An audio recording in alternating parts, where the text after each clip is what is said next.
There is a place in England where the ancient stones still seem to reek of blood from centuries long past.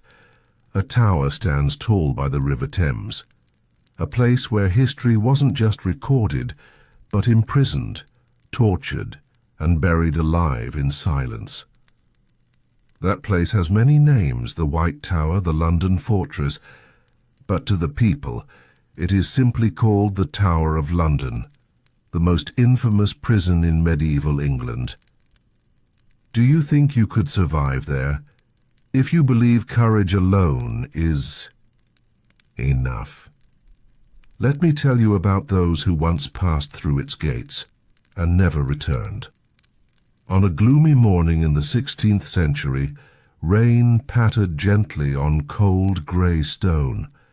A woman in a black velvet gown, hair tied high, face pale as chalk, stepped off. A small boat flanked by royal guards.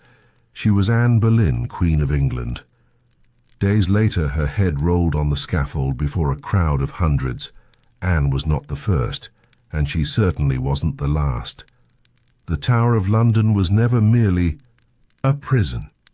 It was a symbol of cruelty made legitimate. A place where justice was crushed beneath the weight of power. For centuries, this place witnessed terrifying executions, horrific torture, mysterious disappearances, and screams that the wind swallowed in moonless nights. You might think these are stories from fiction or cinema, but no. Everything was recorded, in ink, in stone, and in blood. Prisoners here didn't need a fair trial. A single accusation, true or false, was enough to cast someone into eternal darkness. And if you think execution was the worst fate, I'm sorry. You haven't heard of the rack, a device that stretched your body until joints ripped from their sockets. You haven't heard of the scavenger's daughter, a contraption that folded a person in half until blood poured from the eyes, ears, nose and mouth. No, death wasn't the worst. Worse was being forgotten. Locked in a damp stone cell, without light, without human contact, with no sense of day or night, until your mind crumbled like the old plaster clinging to the walls. There are stories that guards still whisper of a prisoner who laughed quietly to himself every night in the dark, until one day the laughter stopped forever. Or of another who scratched his name into the stone for 10 years with his fingernails, then died beside those carved letters, long forgotten. Curses, lost souls, unexplainable events. It all began here. The Tower of London is a fortress, yes, but it's also a graveyard without tombstones, a place where people were crushed not for crimes, but for being different, for speaking out, for loving, for resisting. So are you still sure you'd survive there? Imagine waking up each morning to the heavy footsteps of guards. Your only meal, a crust of moldy bread and a bowl of murky water. Nothing to do but listen to the slow dripping of water from the ceiling. Day after day you start talking to the stones, to the darkness, until you forget who you are. This isn't a nightmare. It was reality. The fate of hundreds, perhaps thousands, of souls throughout English history, from nobles to commoners, from religious dissenters to the wrongly accused. The Tower of London is a place where time stands still, where every sound echoes like a curse. And now as you listen to these words, sitting safely in the modern world, know this: there are still spirits here who've never found peace, still wandering within these ancient walls, waiting for someone to hear their story. Are you ready to go deeper? The Tower of London, from royal power to the most dreaded prison in English history. You might begin your trip to London filled with excitement, just like countless other tourists, upon hearing about a centuries-old fortress nestled by the Thames, a grey stone tower known as the Tower of London. Today it sits quietly in the heart of a bustling city, a solemn relic of the past, welcoming millions of visitors each year. But if you were to go back nearly 1,000 years, you wouldn't be walking in with such ease, because in the Middle Ages, the Tower of London was not a tourist attraction. It was not a place you ever wanted to enter, unless you were guilty, betrayed, or simply unlucky. And once inside, the odds of walking back out on your own 2 feet were slim. Whether you were a queen, a noble, or a commoner, entering the tower was like stepping into a cold iron coffin, its lid yet to close. William the Conqueror and the birth of a symbol of power, 1078. The first stone tower, the White Tower, was commissioned around 1078 by William the Conqueror, the Norman king who had just taken control of England following the Battle of Hastings, 1066. He knew one thing: to rule a newly conquered land, you needed a bold symbol of strength, imposing, fortified, and ready to crush resistance. So right in the middle of London, near the river, a white stone fortress rose. Not for show, but for dominance. The White Tower stood 27 meters tall with walls over 4 meters thick and had turrets on all 4 corners. At the time, it was the largest stone structure in England, built with white limestone imported from Caen, France, shipped across the Channel and hauled inland as a statement. The Normans had arrived and they weren't here to negotiate. Originally, the Tower of London served purely as a military fortress, a bastion to defend the realm and secure royal power. It was also a temporary royal residence, a place of strategic command and a storehouse for arms. But like all things tied to power, the tower didn't stay still. A complex fortress, more than just a tower today, the Tower of London is a sprawling complex of more than 20 structures, defensive walls, moats, towers, gates and dungeons, each built over centuries by different monarchs. Among the most infamous are the White Tower, the heart of the complex, the original stronghold of William the Conqueror, part castle, part command post, part arsenal. The Bloody Tower, named for the dark tales that echo through its walls. This tower housed and executed high-profile prisoners. Traitor's Gate, a water gate used to bring in prisoners by boat, bypassing the main entrance. Those who entered through this gate rarely left. Beauchamp Tower, known for its graffiti, names of imprisoned nobles etched into its walls in desperation. Wakefield Tower, Lanthorn Tower, Salt Tower, each served unique roles, from torture chambers to storage rooms to royal chambers. Located in Old London, flanked by the swift Thames River and fortified by layers of stone and fear, the Tower of London evolved into an impenetrable stronghold, not just physically, but psychologically, as stories of horror grew darker with every reign, from fortress to prison. When power demands silence, in its early days, the tower wasn't meant to be a prison, but power always needs a place to detain, interrogate, and silence. Under Henry, 3rd to 13th century, and especially Edward I, the tower began to house political prisoners, rebellious nobles, spies, and high-ranking dissenters. Over time, it proved ideal for neutralizing opposition quietly, without the need for public battles. From the 14th to the 17th century, the tower became England's most notorious prison. Those held within weren't necessarily guilty in a legal sense, but they were dangerous to the crown. Dissidents, accused heretics, or simply inconvenient figures were locked away, not for justice, but to ensure a quiet end to dangerous names. You wouldn't survive, because this prison was a death sentence. Now imagine being locked in a cold, windowless stone room, smaller than a college dorm with no light, no sanitation, and no privacy.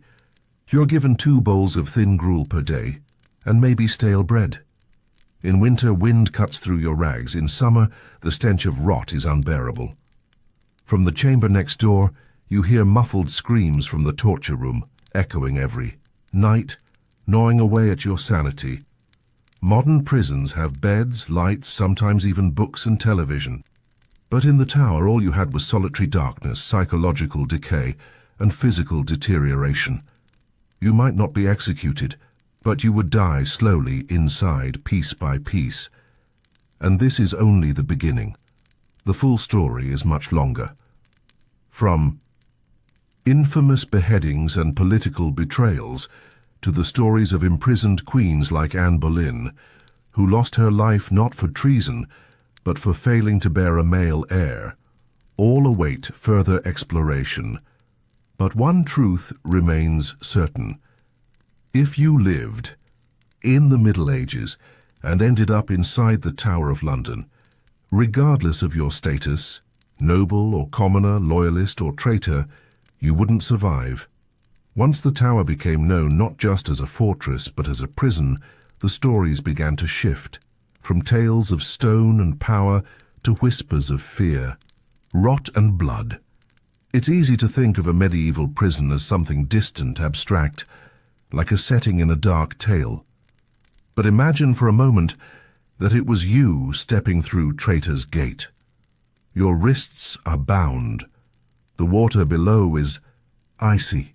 You've just been rowed in through the gate beneath St. Thomas's Tower, the gate built for those who had committed treason or were accused of it. Your feet are wet. Your mouth is dry. You look up and see the thick walls rising around you, like jaws, and then you understand. You've entered a place built to keep people in at forever. The guards speak little. They do not answer your questions. Some seem amused by your confusion. Others are hardened, indifferent. You are not the first, and you won't be the last. The cells, stone coffins for the living. The tower had no standardized prison system, in the modern sense. There were no rows of cells or guards with clipboards. Every prisoner was handled differently, depending on their rank, their crime, and the mood of the crown. But one thing remained constant: the silence of stone. If you were a noble or a high-profile political prisoner, you might be locked in one of the towers: Beauchamp Tower, Salt Tower, or the Bloody Tower. These rooms had walls so thick they swallowed screams. They were cold, damp, and rarely cleaned. You could scratch your name into the wall, and many did, like Philip Howard, who spent 10 years imprisoned for his Catholic faith. His carvings are still visible today. If you were lower-born, you'd be shoved into a basement cell or even held in irons in a passage. Many weren't housed at all. They were left to rot in dungeons, chained to walls, sleeping on stone, drinking from tin cups, or worse, begging. To be executed just to escape the slow torment of time. And time was the worst of it. Tower prisoners weren't always tortured with blades or racks. More often, they were tortured with boredom, fear, and decay. You never knew when, or if, your trial would come. Some waited months, others waited years. Some never saw sunlight again. The instruments of persuasion make no mistake.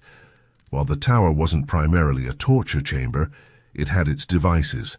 They called it interrogation, but what they meant was submission through pain. The rack, perhaps the most feared device. Prisoners were laid flat, wrists and ankles tied to rollers at either end. The rollers were turned slowly, stretching the body until muscles tore, bones dislocated, and joints snapped. Some confessed early. Others screamed until they passed out. Boy, Scavenger's daughter, a sinister inversion of the rack. Instead of being stretched, you were folded inward, knees to chest, head down, back arched, body crushed. It caused blood to rush to the head, often rupturing blood vessels and causing unconsciousness. The manacles, simple iron cuffs that suspended a prisoner by their wrists. Over hours, the arms would go numb. Over days, the shoulders would dislocate. It was slow, quiet, impossible to fight. Not every prisoner was tortured, but the rumors of torture were enough. The tower didn't need to stretch you to death. It just needed you to believe it could. The smells, the sounds, the rot. There were no sanitation systems in the tower. The Thames ran past it, but its waters were foul and undrinkable. Food was stale. Water came in buckets. Rats were common. Disease was rampant. Some prisoners, like Sir Walter Raleigh, managed to negotiate better living conditions. He had books, writing paper, and even planted a small garden. But he was an exception, and even he went mad over time. For most, the days bled into each other. There were no clocks, no sunlight in many cells.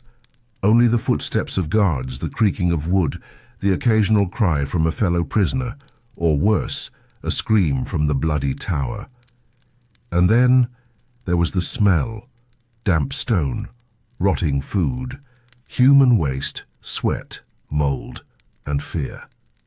Even if you weren't executed, even if you had connections or hope, you would begin to lose your grip on time, identity, and memory. You'd forget the sound of birds, the shape of trees, the feel of clean skin. You wouldn't survive because your humanity would decay before your body did. Famous prisoners, forgotten lives. Some of the tower's inmates are remembered by history. Many are not. Anne Boleyn, Queen of England, locked in the Queen's house before her beheading in 1536. Lady Jane Grey, a teenager made queen for 9 days, executed on Tower Green. Guy Fawkes, tortured until he could barely sign his own name. They, princes in the Tower, 2 young boys, Edward V and his brother, who vanished inside the bloody tower, never to be seen again. For each of these names, there were dozens, perhaps hundreds, whose stories were erased with time. Merchants falsely accused, priests held for preaching the wrong gospel, servants who knew too much, wives who spoke too freely. All of them walked in. Few walked out. Executions. The tower's final sentence. Not all prisoners in the tower were executed inside its walls. Many were taken to Tower Hill, a raised platform just outside the compound. There, in front of gathered crowds, the blade fell swiftly, or not. Beheadings in the Middle Ages were a public spectacle, and clean executions were rare. Axes were used, not swords. It often took more than one blow to sever a head. If the executioner was skilled or merciful, the job was done quickly. But in some infamous cases, it was not. Margaret Pole, Countess of Salisbury, was over 70 years old. When she was sentenced, she refused to kneel and ran from the block. The executioner chased her around the scaffold, swinging his axe, hacking her to death in what was described as a butchery. Inside the tower walls, executions were more private, usually reserved for nobles or royals. Tower Green, a grassy space near the Chapel Royal of St. Peter ad Vincula, was the site of several discreet executions. Anne Boleyn, Catherine Howard, both wives of Henry VIII, and Lady Jane Grey all lost their lives there. These were not swift ends either. Anne Boleyn waited for hours in prayer, knowing the French swordsman, specially brought in for the job, was sharpening his blade outside her window. When she finally knelt, she gave a short speech, then closed her eyes and prayed. Her head was severed in one clean stroke, one of the rare mercies afforded to someone of her rank. But even if your death was quick, your memory was not spared. Your name was stripped from records, your family punished, your lands seized, the fee. Tower destroyed bodies, but more importantly it erased legacies. The yeoman warders, more than guards to survive the tower, you'd need allies. But the yeoman warders, also known as the beef-eaters, were not your friends. Dressed in scarlet and black, bearing halberds and axes, these men served the crown, not the condemned. They weren't just guards, they were witnesses, escorts, execution stewards, and sometimes torturers.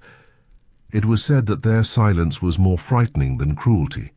They carried messages, withheld information, and escorted prisoners to their deaths with a calmness that made the whole process feel inevitable, still some warders did show pity. One is said to have smuggled fruit to the imprisoned Lady Jane Grey, and another may have allowed Anne Boleyn's ladies-in-waiting to stay with her during her final hours. But these were rare gestures, not the rule. To them, your story didn't matter, only your status and your sentence. Political tool. When prison meant leverage, imprisonment in the Tower was often not about crime. It was about politics. Kings and queens used it to silence critics, suppress revolts and negotiate deals. Holding someone in the Tower sent a message: you have power, but I have more. Elizabeth I, before becoming queen, was herself imprisoned in the Tower under suspicion of conspiracy. She survived, barely.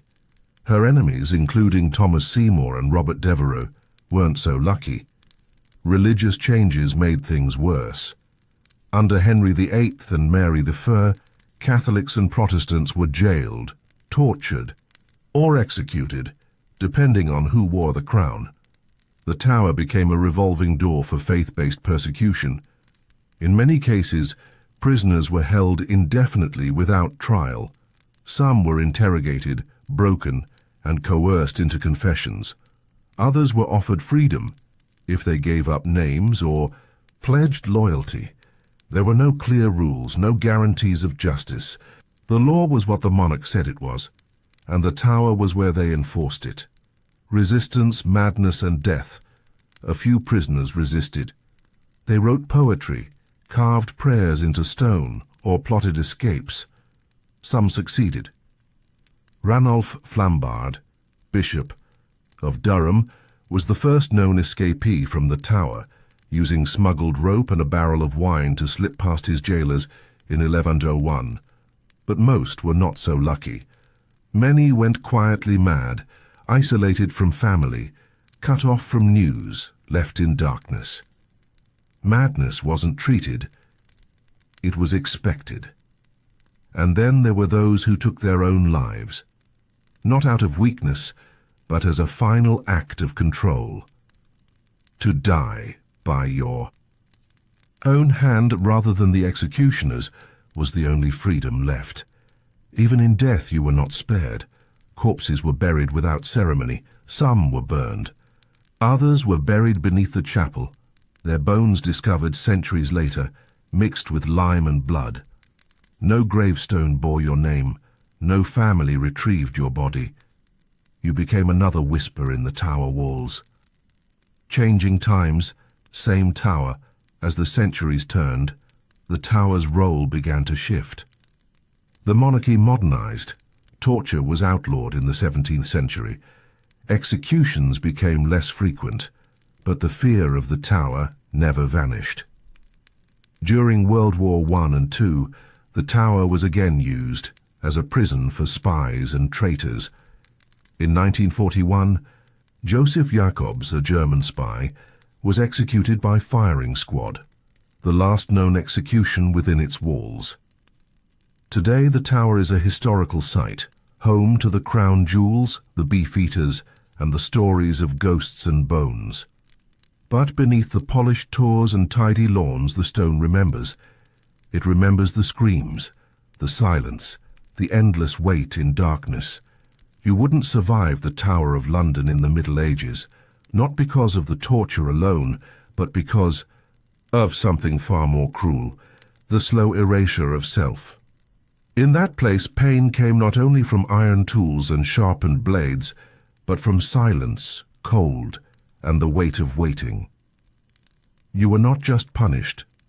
You were unmade, but perhaps what truly broke prisoners wasn't the executioner, nor the interrogator, nor the manacles hanging from the walls.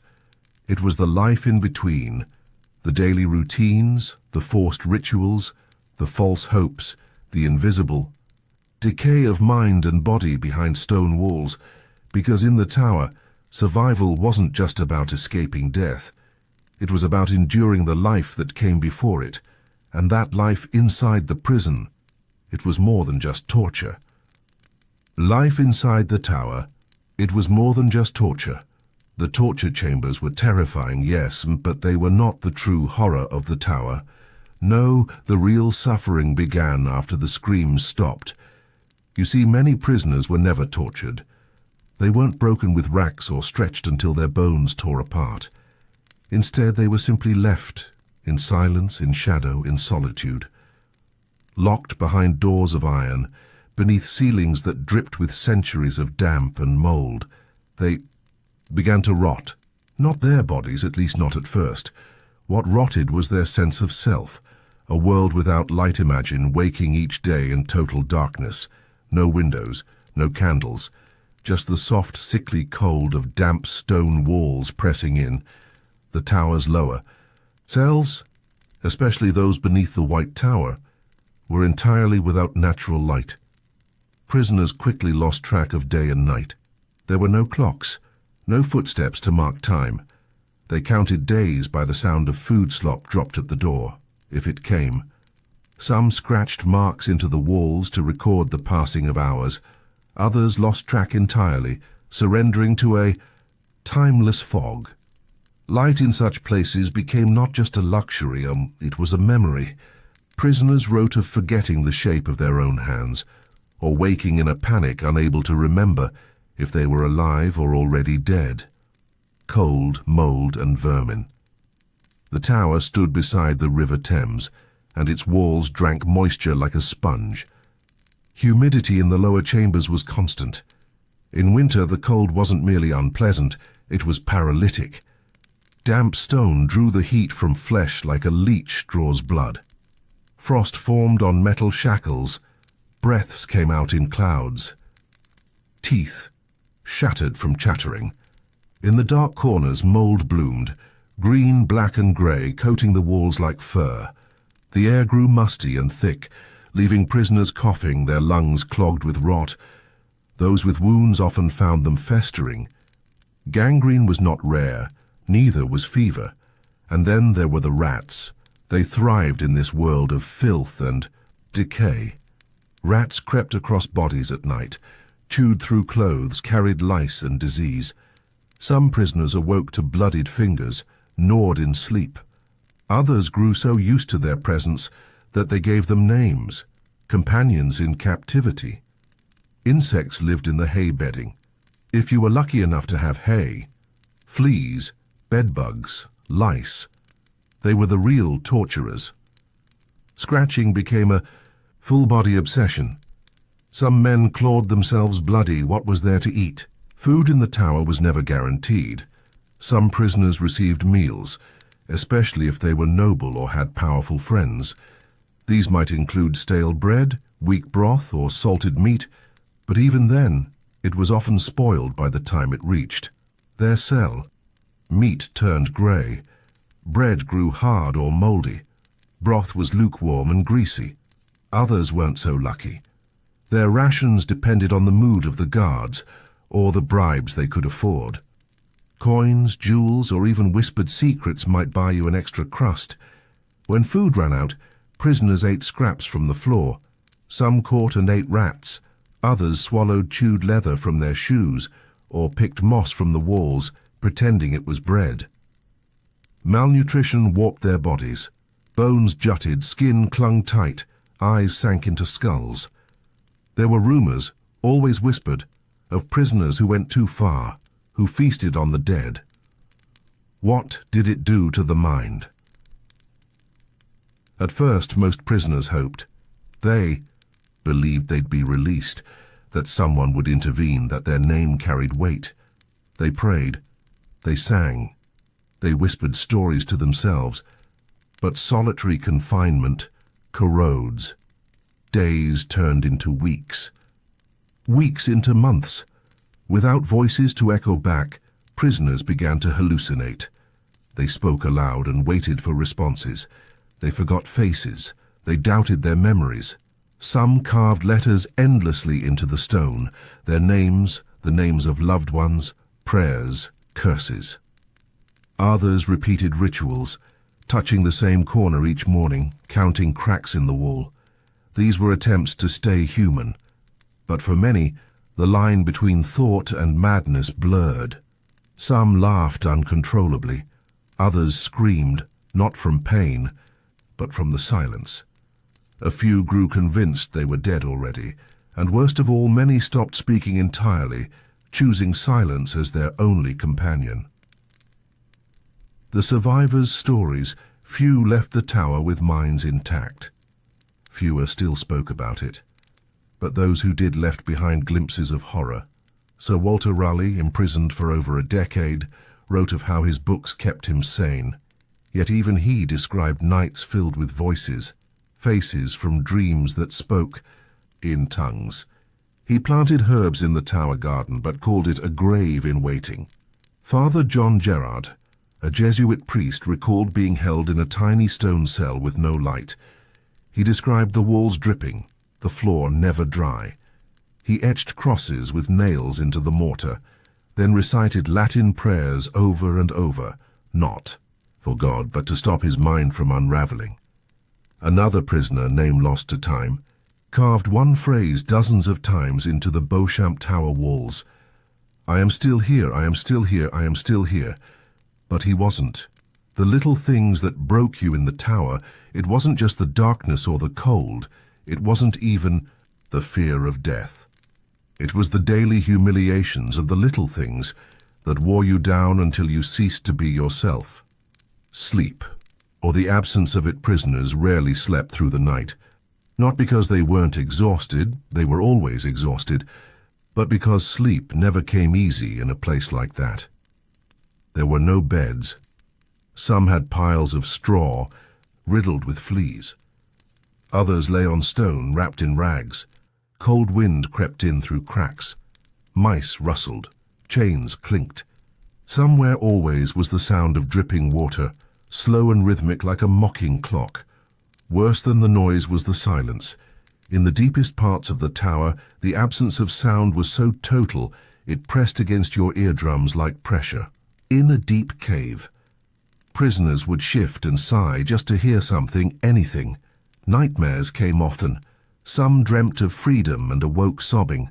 Others dreamt of screams and woke to the sound of their own voice. Sleep was a gamble. A few hours of escape or a descent into madness made worse by dreams. Cleanliness, a forgotten luxury. There were no toilets in most cells. Buckets, if you were lucky. A hole in the floor, if not. Those with weaker stomachs or illnesses had no choice but to soil themselves. The smell was constant: waste, sweat, rot, mildew, and despair. Bathing was unheard of. Water was scarce and cold, and rarely given for washing. Hair grew long and tangled. Skin cracked and bled. Wounds went untreated. Infected cuts often led to fever or worse, death. Some noble prisoners were allowed a basin of water once a week. They wrote about it as if it were a religious event. One man described washing his face after 2 months in confinement. I wept not from pain, but from the feeling of myself returning to me. That feeling, however, never lasted. Rules. Written in whispers. There were no posted rules in the tower, no guidebooks or codes. But everyone, guards and prisoners alike, understood the unspoken laws. Speak only when spoken to. Do not ask about your fate. Never raise your voice at night. Do not cry where others can hear you. Do not die without permission. Disobedience didn't always bring punishment. It brought uncertainty, which was worse. A meal might not arrive. Your candle might not be lit. A visitor might be turned away. The message was clear. You exist because we allow it. That slow erosion of autonomy, the loss of control, broke more men than the rack ever could. Moments of kindness and what they cost, and yet there were moments, glimpses of humanity that flickered like candles in the dark. A guard who brought an extra slice of bread. A fellow prisoner who whispered Latin prayers through the wall. A crow that landed on a windowsill, if you were lucky. Enough to have a slit to see the sky. One woman imprisoned for months later wrote in a letter to her sister, "A spider came to my cell each morning. I did not kill it. I spoke to it as if it were kin. When it did not come one day, I wept as though for a friend. Such moments were dangerous. They reminded you that you were still human, still capable of feeling, and to feel in a place like... The tower was to risk breaking all over again. The slow collapse of Hope did not die suddenly. It eroded. In the first week, prisoners prayed constantly. In the second, they whispered plans. By the third, they waited. By the fourth, they stopped asking questions. The tower was filled with prisoners who forgot why they were there, or what day it was. Some confessed to crimes they didn't commit, just to hear a human voice. Others begged for execution, not out of guilt, but exhaustion. And some simply went quiet. No screams, no prayers, no sound at all. They lay in corners, eyes open, staring at nothing, waiting for something they no longer believed would come. And yet they were watched. Every cell had an eye, not a literal one, but a presence. Guards came and went, always listening, always observing. Some were cruel, others indifferent. A few perhaps felt pity, but all served the same machine. Letters were read, words were counted, visitors were recorded. Even your silence was noted. 1. Prisoner imprisoned for writing anti-monarchist pamphlets, scribbled on the wall, "They watch even when they pretend they do not." The tower has no mercy, only memory. When loneliness found a voice, prisoners in the tower were isolated, but not always alone. In some parts of the prison, especially the upper rooms of the Beauchamp or Salt Towers, sounds could carry between thin walls. Tapping, whispering, or even a quiet humming became the only thread that tied two souls together. Many prisoners devised codes. 3 taps for yes, 4 for no. Others used hidden notes passed by sympathetic guards. Some even scratched tiny messages into shared chamber pots or wooden bowls, crude, desperate forms of communication. There were those who became close friends without ever seeing each other's faces. One account tells of a man who passed poetry. Between cracks in the wall to another prisoner, they wrote stanzas in turn. When the first man was taken for execution, the second continued the poem alone, as if keeping the voice of his friend alive. These fleeting connections kept prisoners sane, or at least reminded them that someone else knew they existed. Loved ones on the outside, families rarely had power to intervene. Even noble relatives were often helpless in the face of royal decree. Letters might be sent but rarely delivered. Appeals for pardon might be lost. Bribes worked sometimes, but not always. Mothers wept at the gates. Wives sent gifts. Food, wool, prayers written in haste. But everything went through the guards. Some were kind, others were not. Many parcels were stolen. Words were censored. Hope, too, was filtered. A noblewoman once wrote, "I sent my husband warm clothes and found them months later on a different man's back." Another wrote, "I do not know if he lives. I write as if he does. I dream as if he does. But in my waking hour, I fear he is already memory." The anguish outside the tower was a reflection of what was inside, delayed, distorted, and drenched in helplessness. Escape, the ultimate fantasy. Prisoners dreamed of escaping, endlessly. Some tried. Ranulph. Flambard, the Bishop of Durham, remains the most famous escapee. In 1101, he tricked his guards into a drunken feast, then climbed down a rope smuggled in a wine barrel. He vanished into the night and reappeared days later, on the continent, mocking the English crown. His story became legend, but he was an exception. Most escape attempts failed. The tower was not just stone, it was a maze with guards, watchtowers, inner and outer walls, and tides that betrayed every move. Some tried to dig, others bribed guards.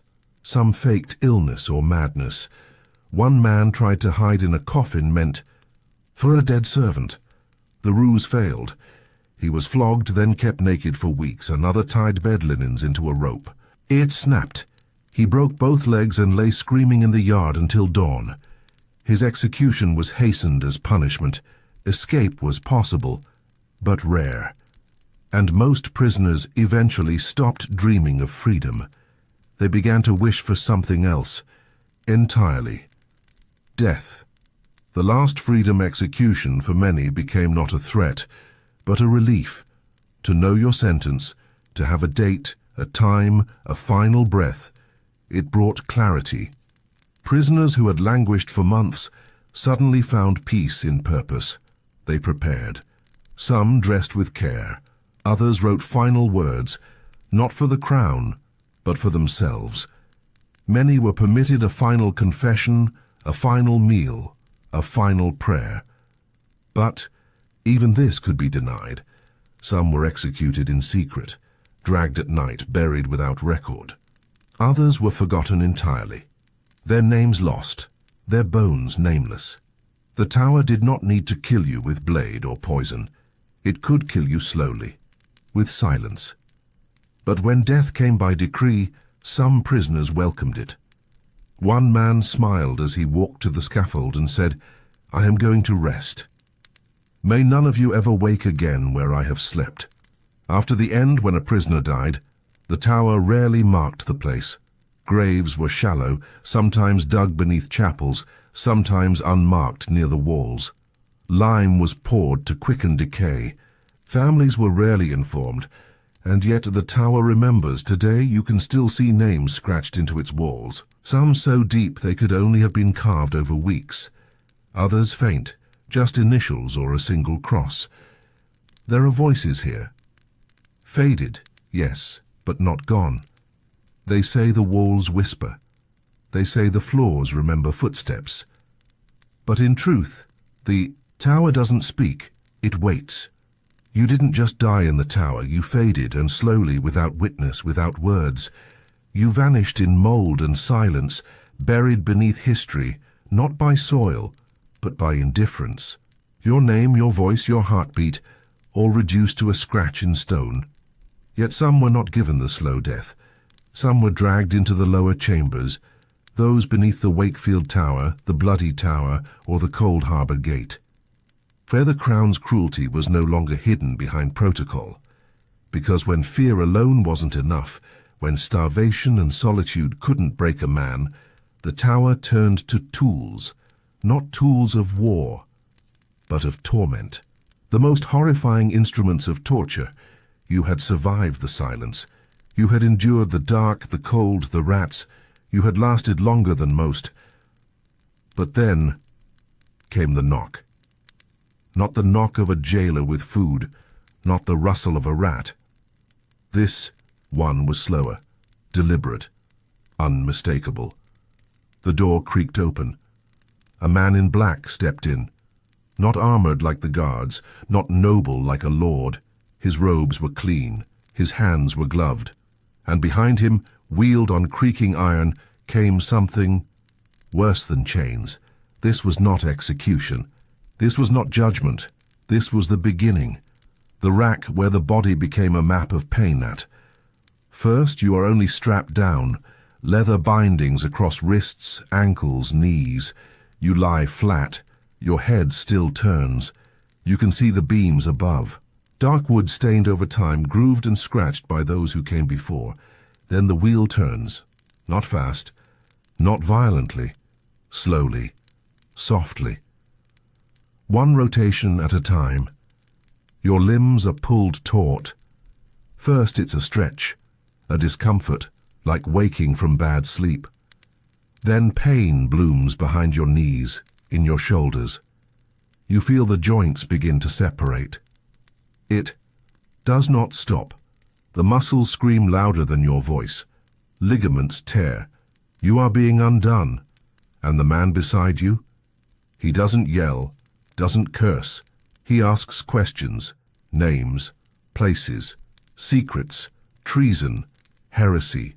You scream, you weep, you beg. You confess to things you do not understand. You say anything, just to make the wheel stop. The scavenger's daughter, the inversion of pain if the rack pulled you apart, the scavenger's daughter crushed you inward. It was a terrible thing, a narrow frame of iron hinged at the center. You knelt inside it, your head forced down, your knees pulled in, shoulders bent, back arched unnaturally. Then the frame closed, pressed, tightened. You could hear the bones in your own spine shift. Your chest compressed until blood burst from your nose and ears. Many fainted, some died. It was used sparingly because it didn't extract truth. It extracted fear, and that was often more useful. The thumbscrew, iron gauntlets, and other quiet horrors. The thumbscrew was deceptively small, a vice fitted over the prisoner's fingers. Turned slowly, it crushed bone against bone. Fingertips shattered like glass. Iron gauntlets were worse. Gloves of steel heated in fire, then placed over hands, skin cooked, curled back, nerves burned alive. Then there were hanging cages, iron prisons suspended from tower walls, where the condemned were locked, sometimes for days, sometimes until death. They swung in the wind like bells. Birds pecked, rain soaked. The sun flayed. These weren't just tools. They were symbols, not just to make you talk, but to show others what happened if you didn't. Who pulled the levers? Torture wasn't random. It wasn't rogue. It was official, ordered, sanctioned. The tower had lieutenants, warders, and in some reigns royal interrogators. They kept records, they followed methods. The aim wasn't always death. It was confession, documented, signed, sealed. Some names are still remembered. Sir Richard Topcliffe, feared under Elizabeth I, interrogated Catholics with delight. John Popham, who oversaw the torture of Guy Fawkes. These men believed they served order. Their tools were not illegal, they were lawful torture, for truth or for terror. The official reason was always the pursuit of truth. But everyone knew truth was flexible. A man would say anything to stop the pain, would name innocent friends, would invent plots, would renounce his God, would condemn himself. Sometimes, torture was used not to extract truth, but to destroy dignity, to reduce a person to screams and silence, to send a message: this is what happens to those who question the crown. The prisoners who endured it, Guy Fawkes, caught in the gunpowder plot, was tortured until he could no longer sign his own name. His signature shrank to a shaking line. Anne, Askew, Protestant martyr, was racked so fiercely her bones tore through flesh. They carried her to her execution. She could not walk. John Gerard, Jesuit priest, survived the rack and wrote, "I prayed not for mercy, but for madness, that I might not feel the pain any more." Others did not write, because they had no hands left to hold the pen. Sometimes the tools didn't need fire or metal. Sometimes the worst torture was a chair. In one chamber beneath the tower, humid, narrow, stone dripping like an open wound, there stood what the records called the interrogation seat. It wasn't elaborate, just iron and leather, but it was fixed to the floor and its straps were meant to bind a body at every joint: wrists, ankles, knees, chest, neck. The prisoner would sit for hours, days, unfed, unslept, upright, breathing, thinking, breaking. No questions needed to be asked aloud. The silence itself was louder than pain. They called this method passive compulsion. It left no scars, but it left cracks in the soul. Then there was the little ease, a cell so small, so cramped, that one could neither stand nor lie down fully. Just crouch, just hunch, just exist. Knees bent, back bent, spirit bent. Time erased itself in the little ease. One day inside was enough to forget you were human. And always there was someone listening. Guards kept detailed notes. How long did you last? What words did you whisper? Did you plead for water or did you stay silent? These answers were written not with compassion, but calculation. You weren't a person anymore. You were a case a variable in someone else's ledger of loyalty and threat. But what happened after? What happened when the straps were removed, when the iron gloves were taken off, when the cell door swung open not to drag you away, but to leave you alive? You walked differently, spoke differently. Some prisoners came out hunched forever, backs never straight again. Others lost the ability to speak, not from injury, but because no one had spoken to them in so long, words had rusted out of reach. One man, when asked his name weeks after being released, blinked and said, "I do not know the answer you want." Because that's what torture truly did. It didn't just scar the body, it fractured the link between truth and survival. After torture, truth was no longer a moral thing. It became transactional. What must I say so they stop? What do they need to believe so I can breathe? Even if they survived, many prisoners could never tell the same story twice. Not because they were liars, but because their mind had been split, their memory stained, twisted by fear and pain and repetition. Some confessed to plots that never existed. Some recanted. Some forgot they had confessed at all. Others remembered. Everything. And that was its own kind of curse, because how do you return to the world after the tower, after iron tore your skin and men in robes wrote your agony into scrolls, then sent you back to your family, not as a man, but as a whisper? You do not. They survived, yes, but they survived without self. And perhaps that is the most frightening truth of all, because death in the tower was not the worst fate. It was the clearest one. They said that when the screaming stopped, the tower was silent again. But that wasn't true. Because long after the chains were unhooked, long after the last question had been answered, the screams echoed inside the men who had heard them. You could see it in their eyes, the ones who survived. They walked as if braced for pain, flinched at footsteps, whispered even when alone. Some were sent home, returned to their villages, their wives, their children. But they never truly arrived. They slept in stables instead of beds. They stared at food but did not eat. They wept when birds sang too loud or when rain touched their skin, too soft, too gentle after what they had endured. Some believed they were still inside the tower. Others thought the world outside was just a more elaborate cage. And yet when asked, few spoke of what had been done to them, because pain once described became real again. And they had paid too much to escape it.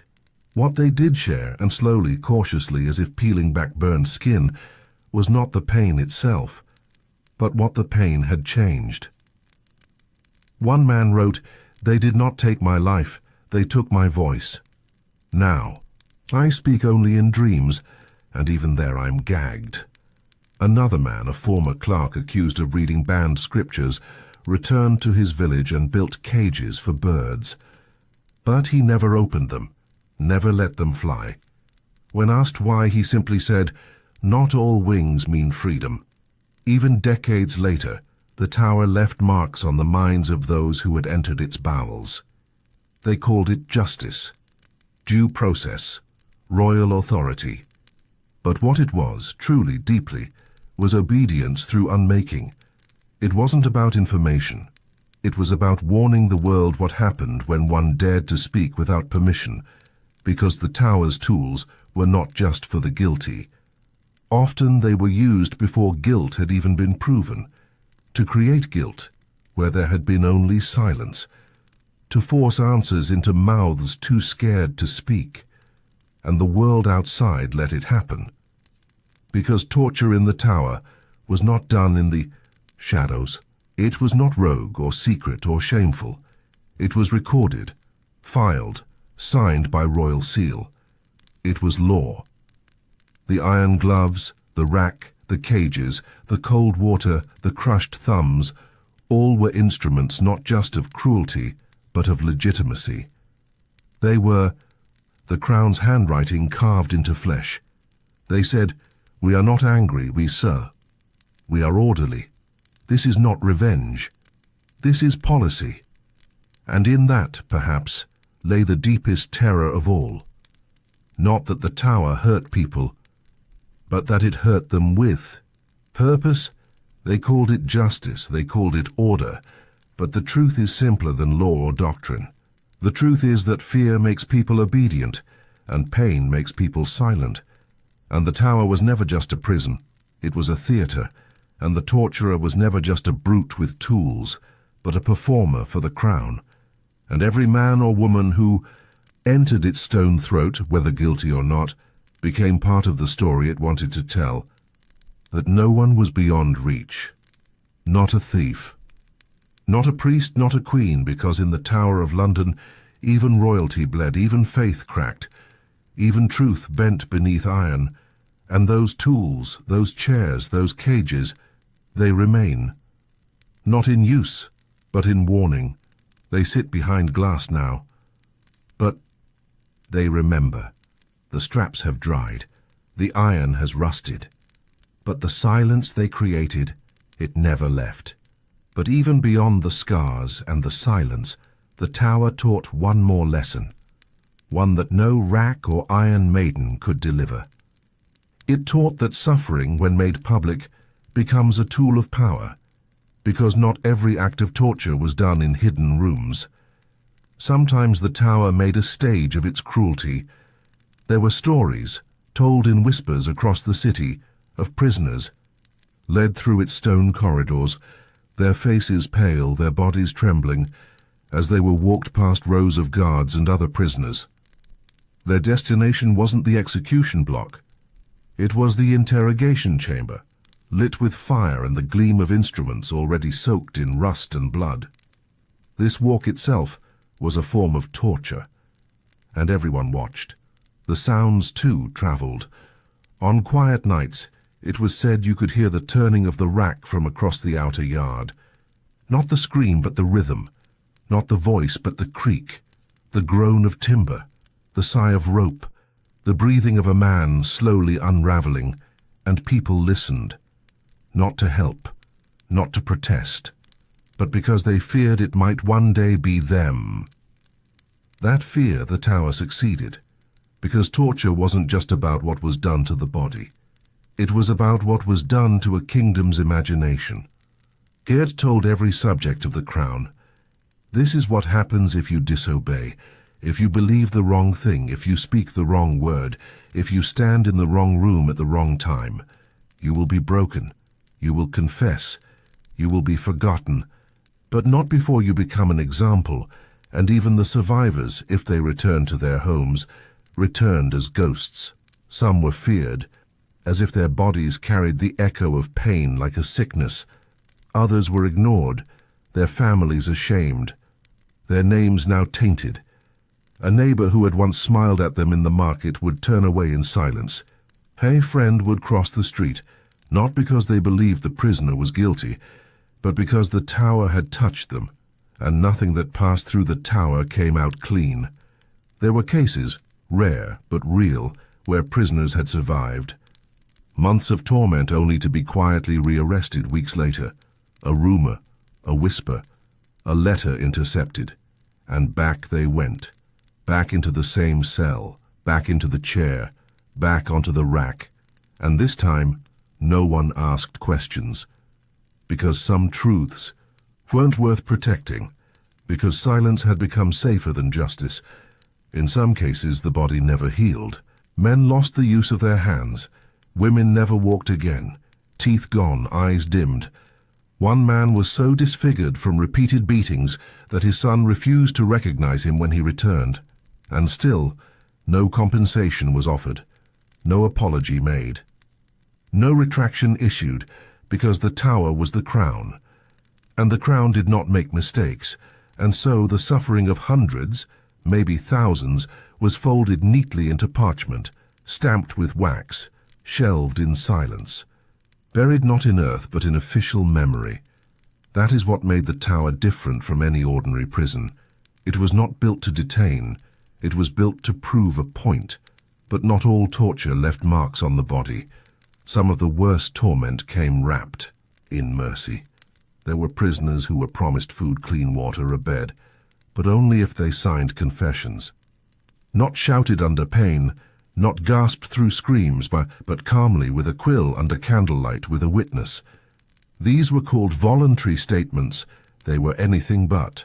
To withhold warmth until a man yielded, to starve him of sleep and then offer a blanket in exchange for names. This too was torture, and it left nothing on the skin, only on the soul. There was one priest captured during a reign when his faith was considered treason. He was held in the tower for weeks without being touched. His cell was modest, his food plain but regular, and yet, when he was finally found dead, his fingernails had been chewed down to the bone, his eyes wide open, his wrists scarred not from chains, but from his own nails. He had never been questioned, but he had been told every day that tomorrow it would begin. That was enough, because the mind, when trapped in a cage of anticipation, can collapse even faster than under iron. Then there were the mock executions. The condemned led from their cells, dressed in death robes, walked to the scaffold, only to be turned back at the last moment. A royal pardon, a second chance. But the damage had been done. One man collapsed at the base of the scaffold and never rose again, though he was spared. His heart, they said, gave out, not from pain but from relief too sharp to bear. These methods were refined, perfected, not through sadism, but through strategy. The tower's goal was not always death. It was obedience, and obedience gained. Through self-destruction was more lasting than obedience gained through force. Because when you destroy a man's certainty, his sense of truth, his ability to believe in cause and consequence, he becomes pliable, quiet, easy to write into. History, however, the crown wishes. And so the tower did not just use iron and flame, it used suggestion, it used isolation, it used hope as a blade sharper than steel. There were prisoners who were given better cells after torture, cleaner, larger, closer to the river breeze, and for a moment they believed they had won something back. But this too was a trap, because it made them think they had agency, and that illusion made them easier to guide. They would write what was dictated, sign what was offered, speak what was rehearsed. And when they were brought before a court or to the block, they went not as defiant figures, but as broken tools delivering someone else's truth. In that sense, the tower was not just a prison or a torture chamber. It was a factory for rewriting people. Each person who entered had a story, a belief, a memory, and each person who left, if they left, was someone else entirely. Some came out swearing loyalty to the very regime that had unmade them. Others emerged believing they were guilty of crimes they had never committed. Some refused to speak, at all, even in freedom, as if language itself had been twisted into a weapon and could no longer be trusted. And still, even as the centuries passed and the tower became less a place of punishment and more a place of preservation, its walls carried the echo. Visitors walked the corridors and whispered, not out of respect, but because the silence had been trained into the stone. Guides would explain the rack, the manacles, the scavenger's daughter, the cages, but they would not explain the eyes that once stared from these cells. They would not explain how a man could confess and forget he had confessed, how a woman could scream herself hoarse and then believe she had never made a sound. Because that history is not clean, it does not fit neatly in tour brochures or museum labels. It is a living thing. It resists display. And so the tower today is a monument not just to royalty and ravens and jewels, but to the fragility of truth, because when power controls pain, it also controls memory. And when memory breaks, so does justice. That is the tower's greatest legacy, not the stones, not the iron, not even the blood, but the reminder that truth in the hands of a torturer can become anything, because some names, though erased in life, were too loud to forget. And that is where we now turn, to the names that echo still. To the souls who entered crowned, robed, adorned, and left only as whispers in the wind. The famous names who were once imprisoned. They say the stones remember, and nowhere in the tower do they whisper more clearly than in the chambers where royalty once wept, where lords once knelt, where the proud and the powerful learned that no crown, no title, no loyalty could keep them from the cold mercy of its walls, because in the Tower of London even the favoured fell. Anne Boleyn arrived not as a prisoner, but as a queen, the second wife of King Henry VIII, crowned with pearls, praised in verse, beloved by a court that once sang her name in gardens of silk and wine. And yet when she entered the Tower for the last time in 1536, she was barefoot, shaking, betrayed. The same Tower that had once hosted her coronation feast now received her as a condemned woman. She was held in the Queen's house, a timbered residence within the fortress, more refined than most cells, but a prison all the same. She wept, she prayed.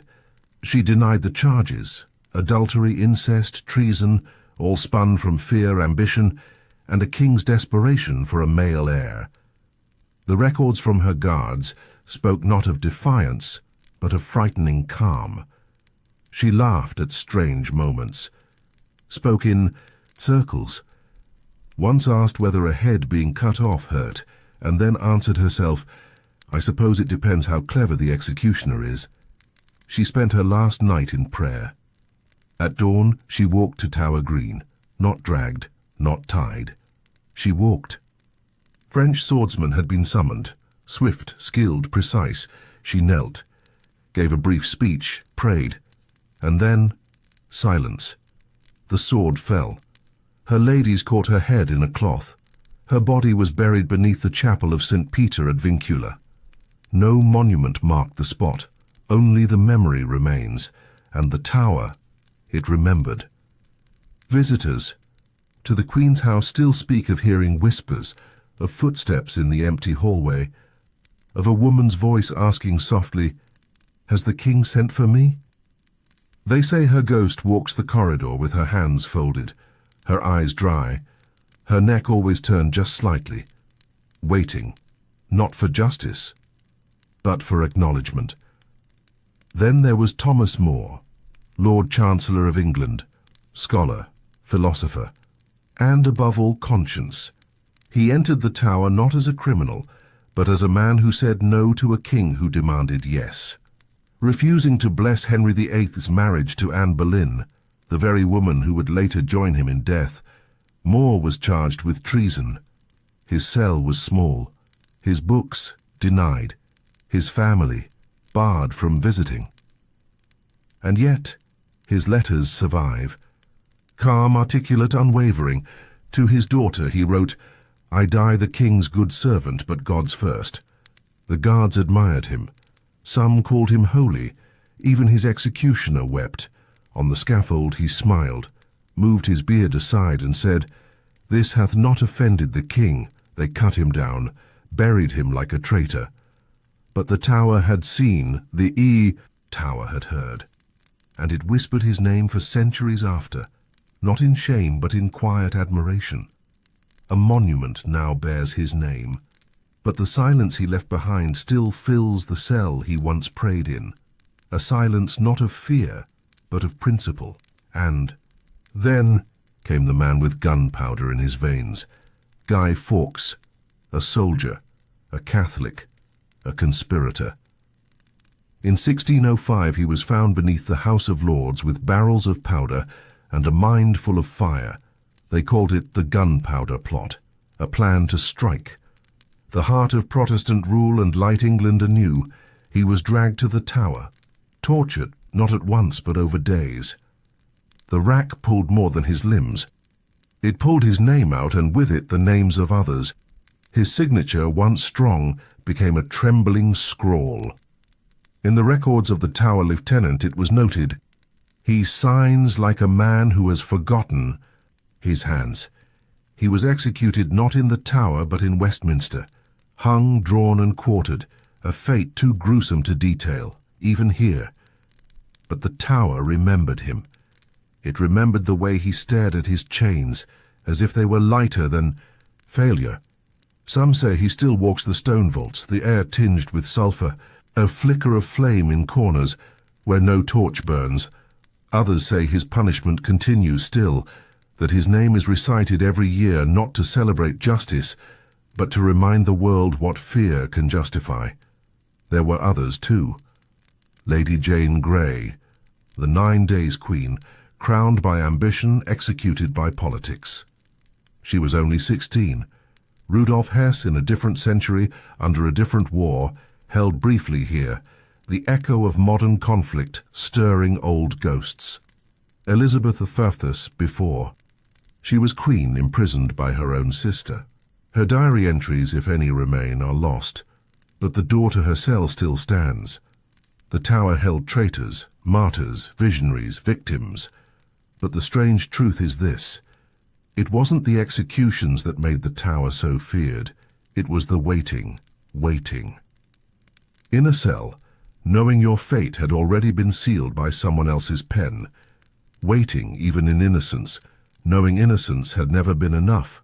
Waiting and hearing the stories, from guards, from priests, from the stones themselves, about all the others who had waited too. The guards saw everything. They watched kings' favorites weep in corners, lords curse under breath, queens lose their voices in whispered prayers. They opened the doors. They locked them again. They brought food, took it away. They stood by while interrogators asked, while prisoners broke, while silence settled. Some guards left no trace. Their names forgotten, buried under centuries, but some wrote, small entries, observations scribbled in margins of duty logs, words not meant for history, just for memory. Of Anne Boleyn one wrote, "She sings at night.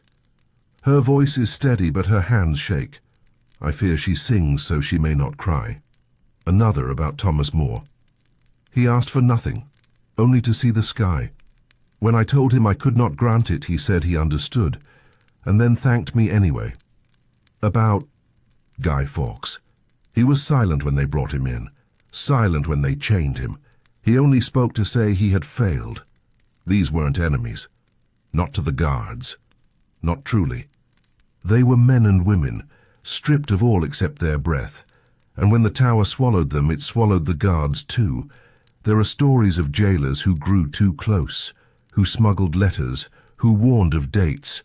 Some were dismissed, some were jailed themselves. Others simply disappeared from the rosters, because sympathy was dangerous. The Tower did not punish kindness directly. It simply did not forgive it. The priests who visited were allowed to hear confessions. They too kept notes, some more poetic than others, but all spoke of the same thing, the terrible humanity of the condemned. One priest present at Lady Jane Grey's final night wrote, "She did not pray to be spared. She prayed for her executioner, that his hand be steady. Such grace in such a child."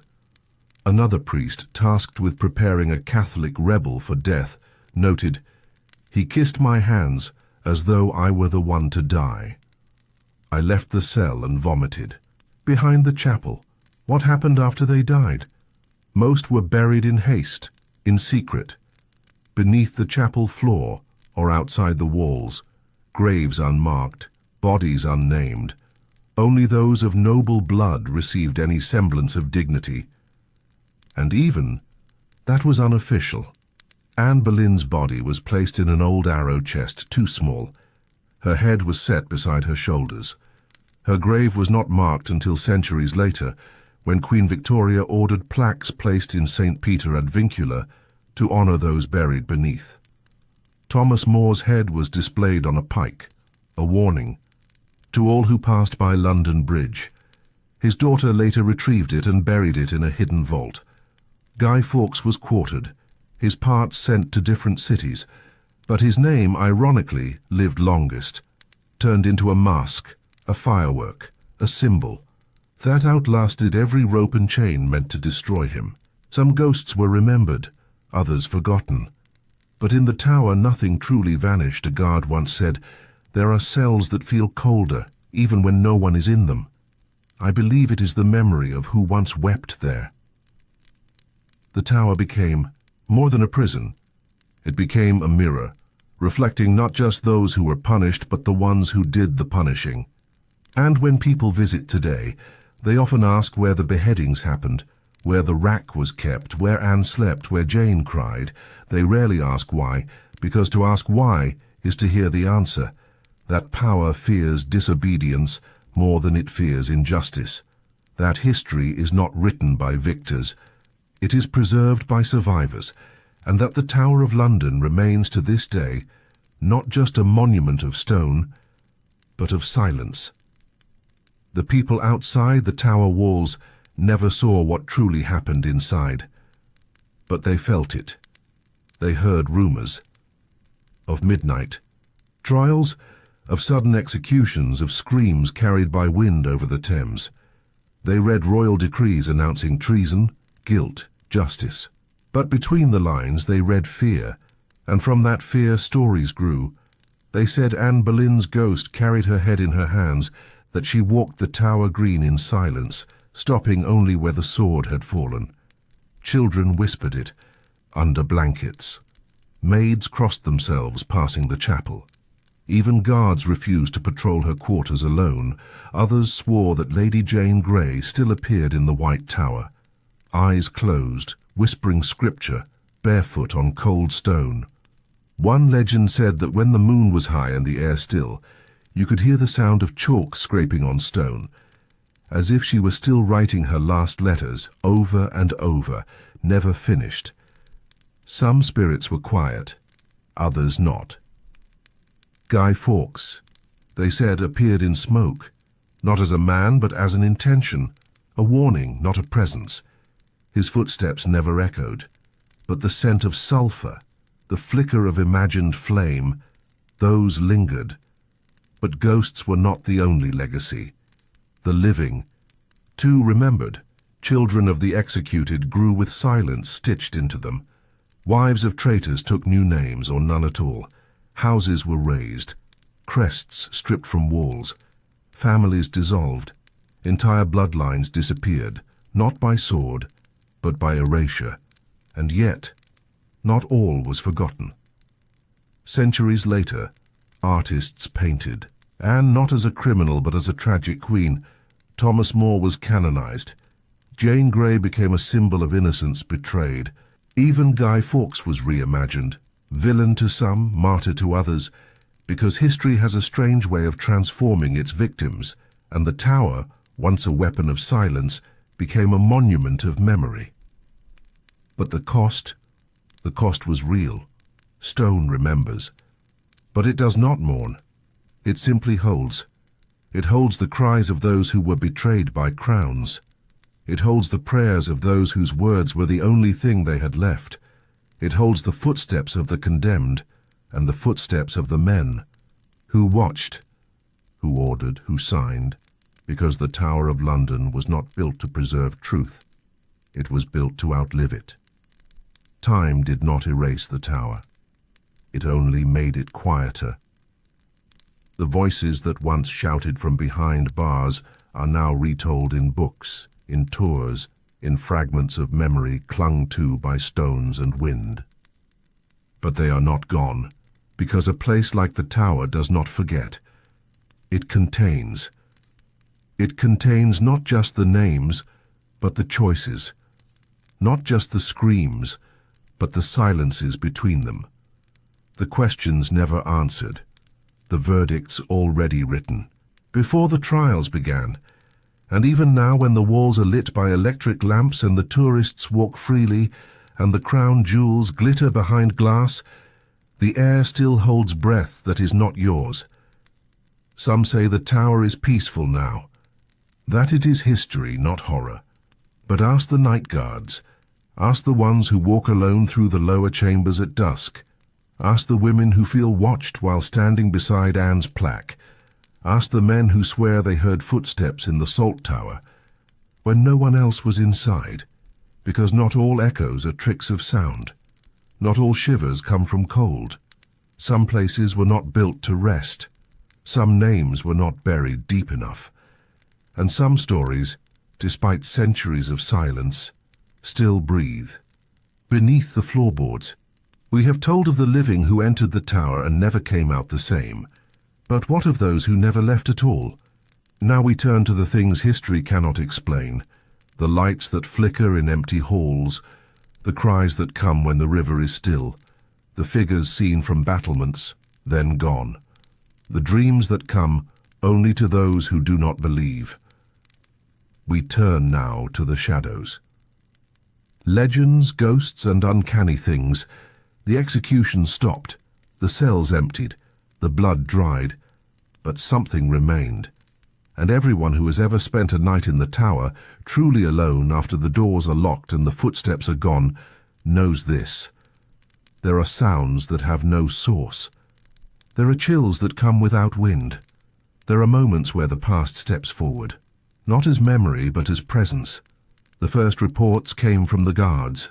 They were hardened men, soldiers, veterans, appointed yeoman warders, the E.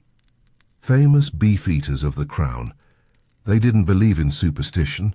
Their job was to protect a fortress, not whisper about shadows. But the records are there. One reported hearing a scream at precisely 2 a.m. coming from the Queen's house, the very chamber where Anne Boleyn had spent her final night. He investigated, found nothing, returned to his post. At 2:04 it happened again. The same scream, the same direction. He never returned for the third night. Another left his post at the salt tower after claiming he saw a head floating above the stairs, drifting slowly, turning as if searching for something. He thought it was a prank. He ran toward it, but there was no prank, and he never reached the stairs. He collapsed mid-run. When they found him, he was weeping. He could not describe the face, only the eyes. They were not angry, he said, just waiting. Some guards refused to patrol alone. Others quit entirely. Not because they were cowards, but because the tower is not always empty, even when it should be. Then there were the corridors. Tour guides still speak of the south battlements, especially the narrow hall between the Wakefield and Bloody Towers. No matter the season, the corridor is freezing. Not coldish, but wrong. The air doesn't move. The cold doesn't lift. Photographs taken there often show mist or blurred outlines. Some report dizziness. Others say they feel watched. One woman fainted halfway through. When asked why, she said, "He was standing behind me. She had been alone, and she did not know the name Thomas More, nor that his cell had once overlooked that hallway." Then there are the screams. They do not echo. They start mid-breath, sharp, sudden, terrible, and then stop. No footsteps, no voices. Just that single note, frozen in air. Guides say they are foxes, wind, pipes, but not everyone believes that, because the scream has a tone. It is female. High, pained, not of fear but of disbelief, as if the voice has not accepted what is happening to it. It has been recorded. Once, in the 1970s, a documentary crew captured an unexplained burst of sound while filming a nighttime special. It was never aired. The tape, some say, was destroyed. Others say it was buried in archives. And what of the tourists? They come in waves, thousands each week. Some take selfies, some joke. Some feel nothing, but others leave changed. A man from Canada refused to enter the Beauchamp Tower. He stood at the threshold and turned pale. Later, he said he felt as if the hallway were trying to swallow him. A child burst into tears in the White Tower, claiming someone was screaming inside the wall. The wall in question was 6 feet thick. A woman collapsed near the scaffold site. She said nothing. When she awoke, she whispered, she still doesn't know why. She could not explain who she was, but the guards knew. Paranormal researchers have come, Some bring thermal cameras, others bring EVP equipment, machines designed to capture voices the ear cannot hear. Most find nothing, but sometimes there are anomalies, a burst of static where none should be, a shadow that crosses in front of a lens, though no one moved, a door that clicks open, recorded on 3 separate nights, always at the same time, 3:16 a.m. One researcher, a skeptical scientist from Oxford, entered the Salt Tower in 1994. He stayed overnight. His journal entry the next morning simply read, "I do not believe in ghosts, but I will never return to this place." He refused to publish his findings. He never spoke of it again. There was one corridor near the Bloody Tower that even the ravens avoided. It's not marked on tourist maps, and most daytime guides brush past it without a word. But those who work the tower at night, those who have the keys, they know. They call it the Breath Hall. Because something there is unseen as Cinder breathes. It is not the sound of air moving through stone. It is deeper, more regular, rhythmic, like a sleeping body. But there is no one sleeping, and no one watching, unless perhaps you stop to listen. Too long. One night in winter, a new recruit stood guard there.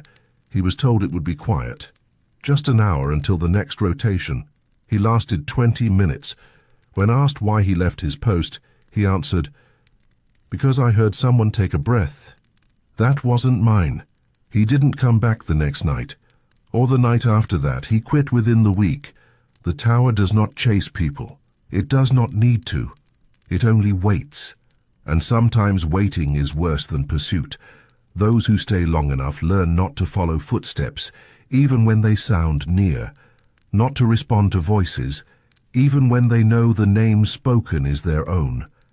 Especially when the name is their own, because the tower doesn't just echo history, sometimes it repeats it. There are visitors who report seeing guards in armor who never return their greetings, only to be told later that no costumed reenactments took place that day.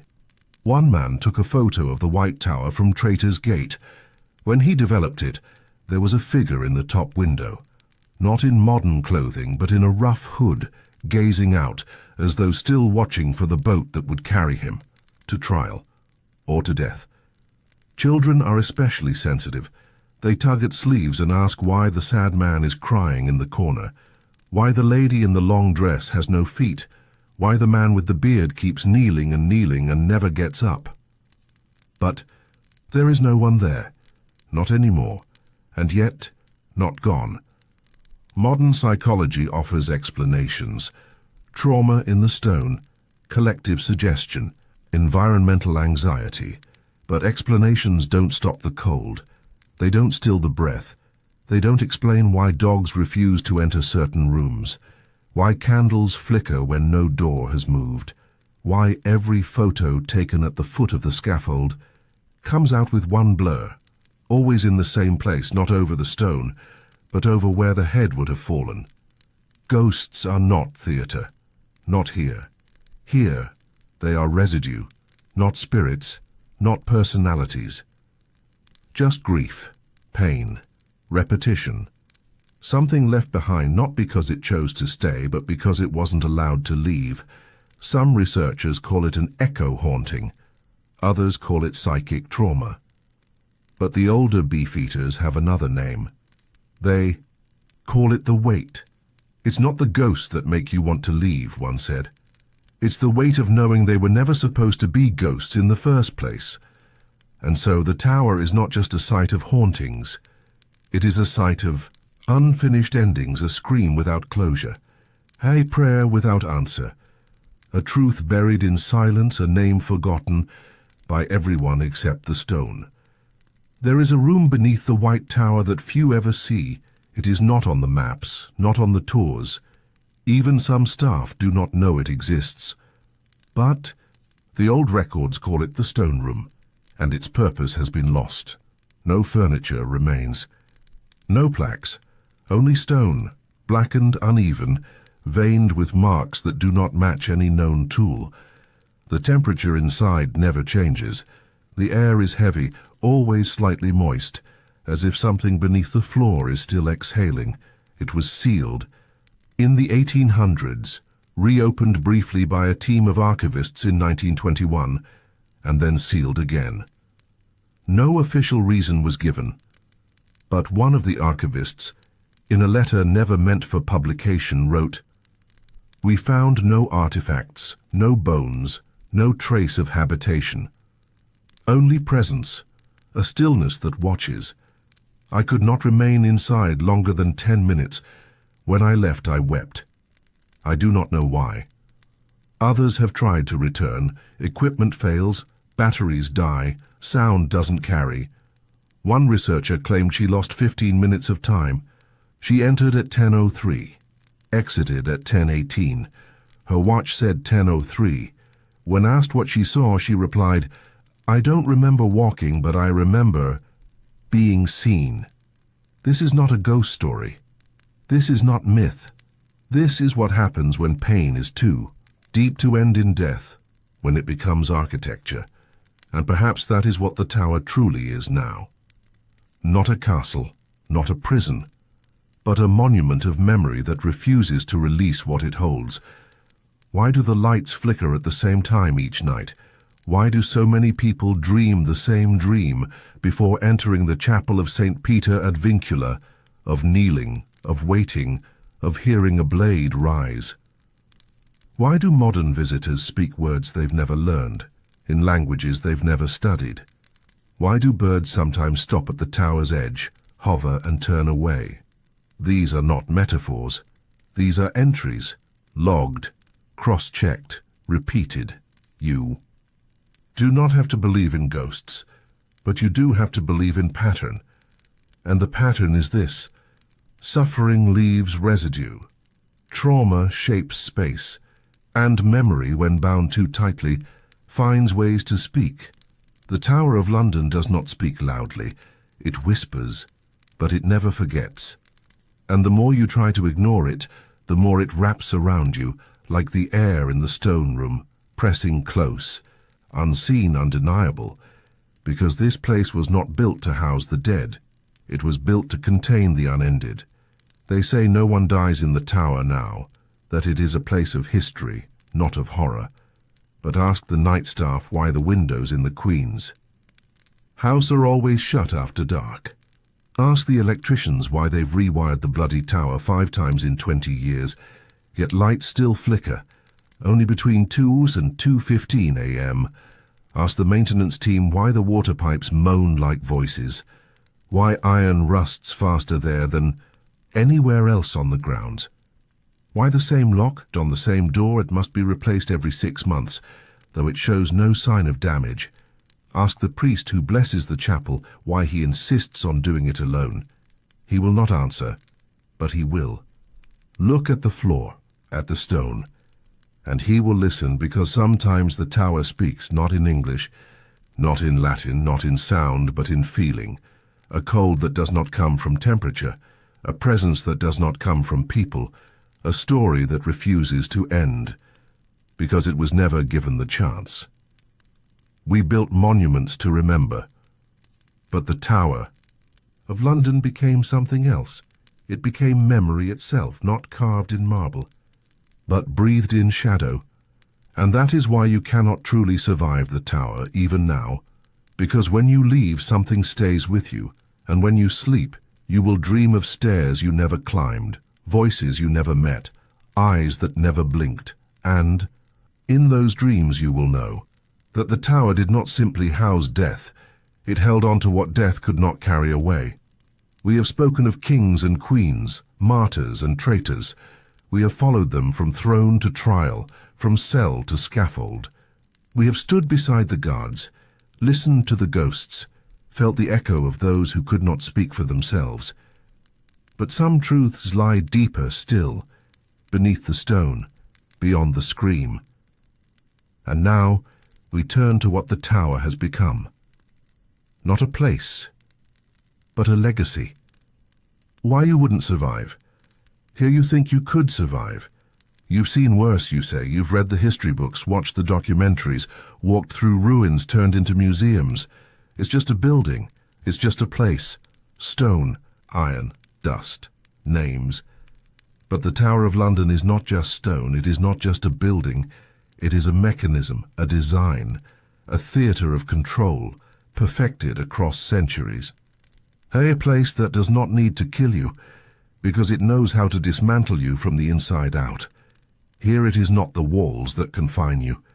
It is the memory, not your memory, but the memory of the place itself. Because this tower, more than any prison in history, remembers what it was built to do. You wouldn't survive here, because here, survival is not the same as living.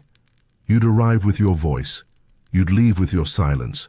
You'd arrive with your name. You'd leave with whatever they wrote in the confession. You'd arrive with your shape, shoulders, back, spine tall. You'd leave small, bent, forgotten. A man who walks differently now. A woman whose breath is always shallow. A child who speaks too carefully even when free. The tower does not devour you like fire. It lets you rot, with dignity, paperwork, process, and all the while, it watches. Because the tower was never built simply to house prisoners.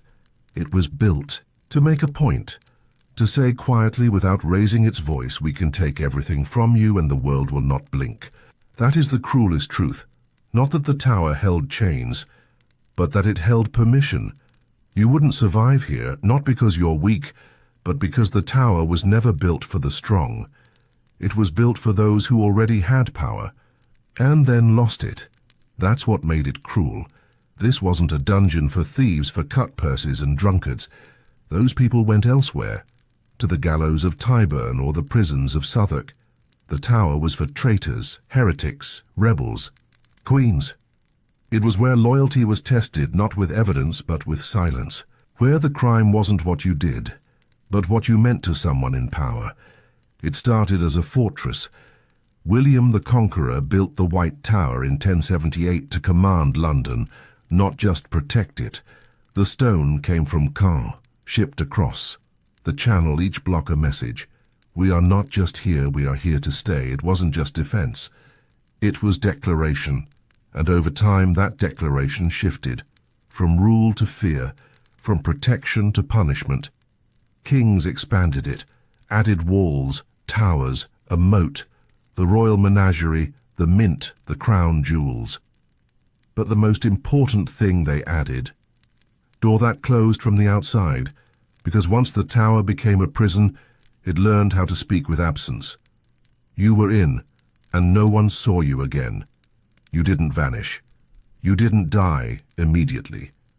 You just ceased to be. Records stopped. Letters didn't arrive. Eyes turned away. And if you were famous and if your name mattered, then perhaps a clerk would write your fate in the margin of a ledger, taken to the tower, confessed, executed, buried. But for many, even that was too much ink. Because the tower's most powerful weapon was not the axe or the rack, it was erasure. To survive that, you'd have to hold on, not just to life, but to self, to memory, to conviction, to language. And that's harder than you think, because inside those walls, you are not asked questions. You are given choices. Say what we want, or see what happens. And what happens is never the same twice. Some were kept warm, fed, treated gently, until they forgot that it was still a prison. Some were thrown into filth. Some were left alone, not to starve, but to listen, to the others, to the footsteps, to the executions they were not told about, but could hear anyway. You'd think you'd fight, but fighting requires space, breath, a belief that what you do might matter, and the tower has a way of stripping that belief layer by layer.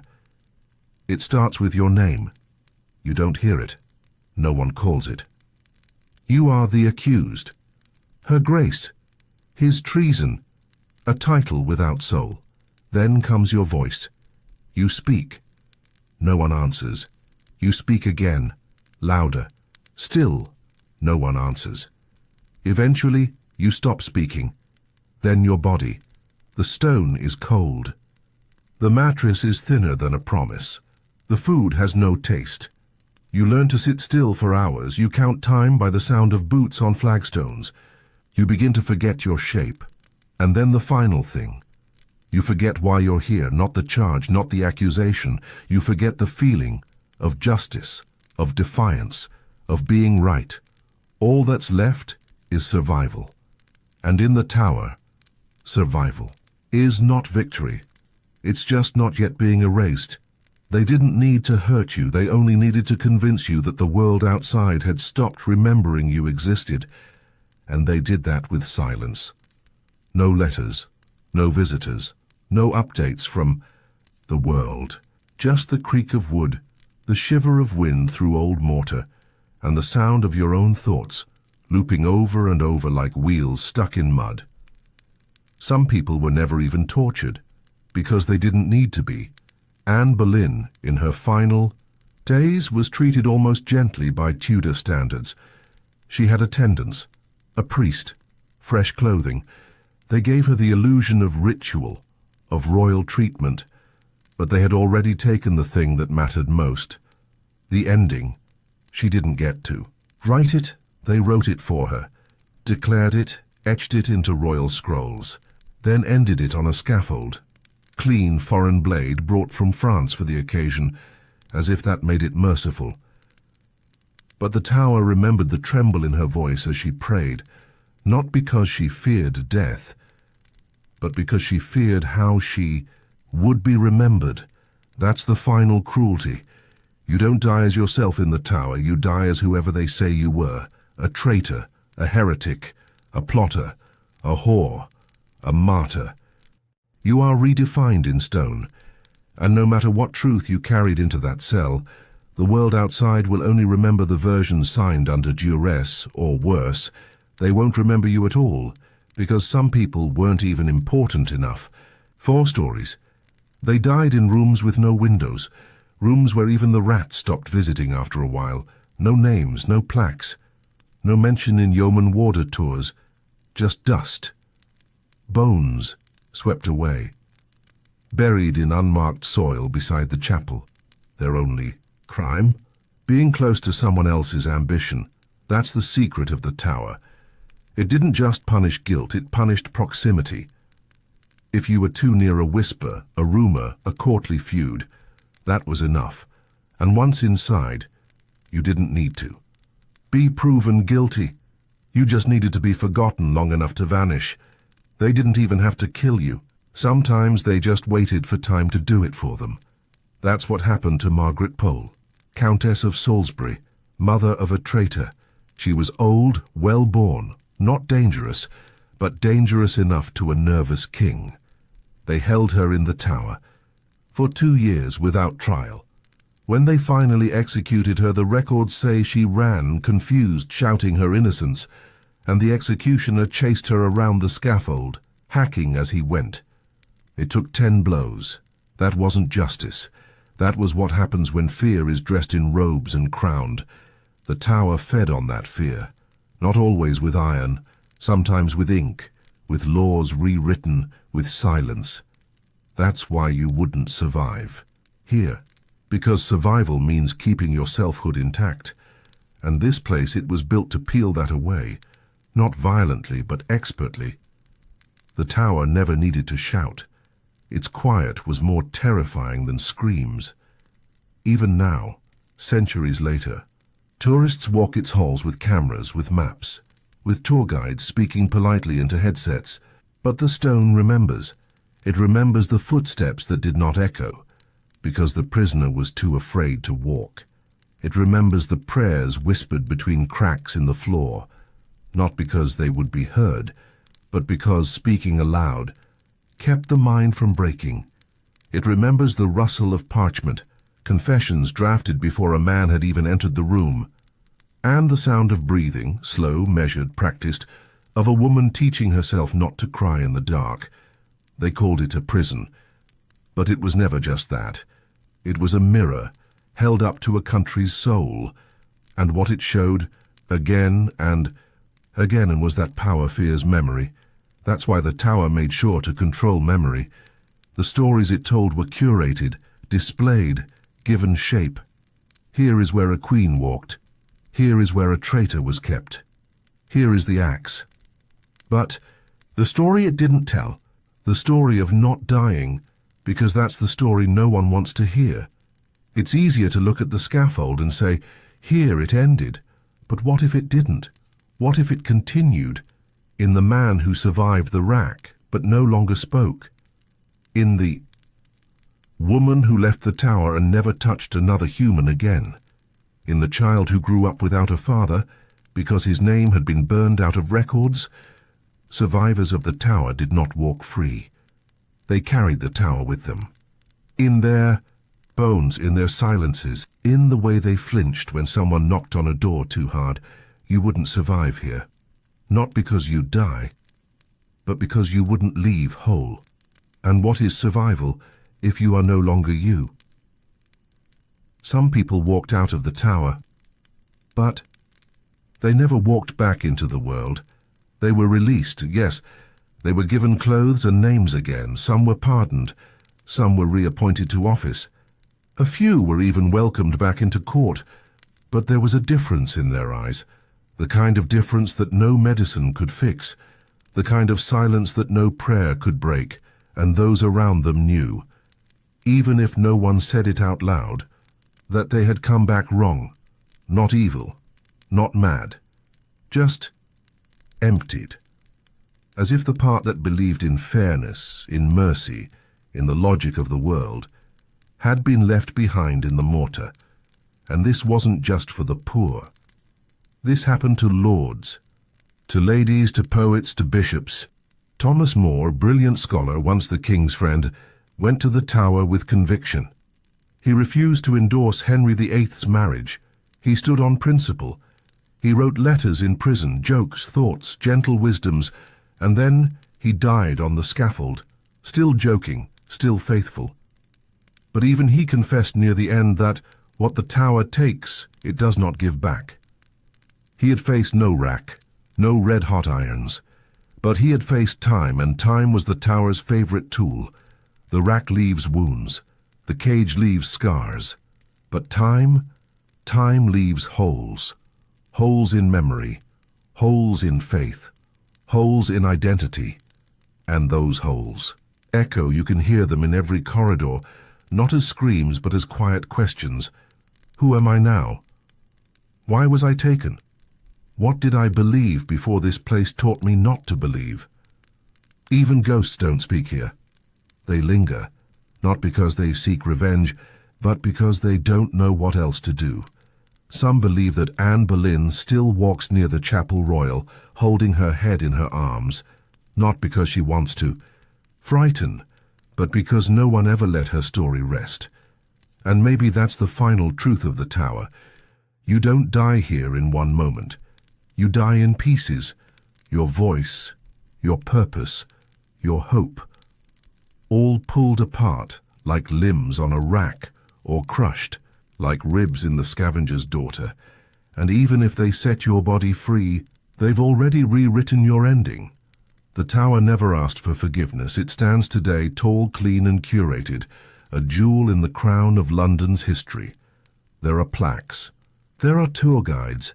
There are gift shops. You can buy mugs with beef eaters on them. You can take selfies by Traitor's Gate. But the stone remains the same, and it does not forget. Because what happened here was not an accident of history. It was a system, a process perfected over time, one that blurred the line between punishment and performance, between guilt and convenience, between death and disappearance. The tower was never just about cruelty. It was about control, control through architecture, control through law, control through silence, and that control survives, not in chains, but in how we remember. We say that was the past. We say it's different now. But the tower still teaches, even if we don't listen. It teaches that fear doesn't need to scream. That power to last must learn to be quiet. and that some buildings are not built for shelter, but for shaping souls. You think you could survive the tower? Maybe. Maybe you're strong. Maybe you wouldn't scream. Maybe your back wouldn't bend. Maybe your mind would hold. But ask yourself this. If they took your name and rewrote it in their script, if they took your voice and replaced it with their words, if they let you go, but no one remembered who you were before, did you survive? Or did the tower win? Because survival isn't just breath, it's story. It's memory. And here in this place the stories were stolen, rewritten, reshaped, reburied under layers of stone and time. So if you walk the tower now, if you run your hand across the cold stone, if you hear the wind move through ancient halls, may remember this: you are not alone. The ghosts here are not chained by death. They are chained by memory, by the loss of it, by the rewriting of it. That is the final cruelty. Not that they suffered, but that the world moved on without ever knowing who they truly were, and that is why you would not survive here, because even if you lived, you would be forgotten by the time your footsteps faded. And the tower, ancient, silent, eternal, would still be watching.